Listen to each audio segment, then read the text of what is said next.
जो मेरी लगती अम्मा सैया की गलती सासू मुझको वही सुहाती है।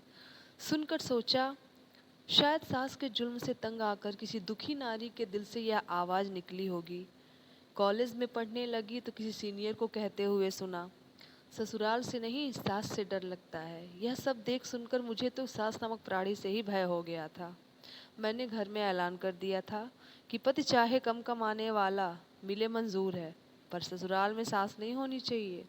अनुभवी दादी ने मुझे समझाने की कोशिश की कि बेटी सुखी जिंदगी के लिए सास का होना बहुत ज़रूरी होता है, पर मम्मी ने धीरे से बुदबुदाया कि चल मेरी न सही तेरी मुराद तो पूरी हो जाए।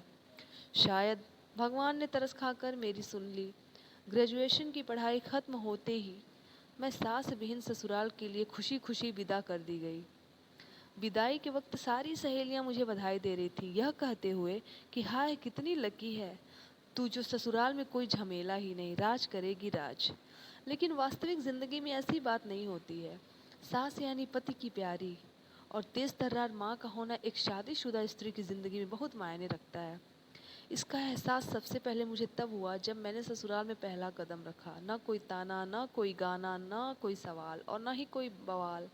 बस एंट्री हो गई मेरी, बिना किसी झटके के। सच पूछो तो कुछ मज़ा नहीं आया, क्योंकि सास से मिले वेलकम तानों के प्लाट पर ही तो बहुएं भावी जीवन की बिल्डिंग तैयार करती हैं, जिसमें सासू माँ की शिकायत कर सहानुभूति बटोरना, नैनों से नीर बहा पति को ब्लैकमेल करना, देवर ननद को उनकी माँ के खिलाफ भड़काना, ससुर जी की लाडनी बनकर सास को जलाना, जैसे कई झरोखे खोलकर ही तो जिंदगी में ताजे हवा के मज़े लिए जा सकते हैं।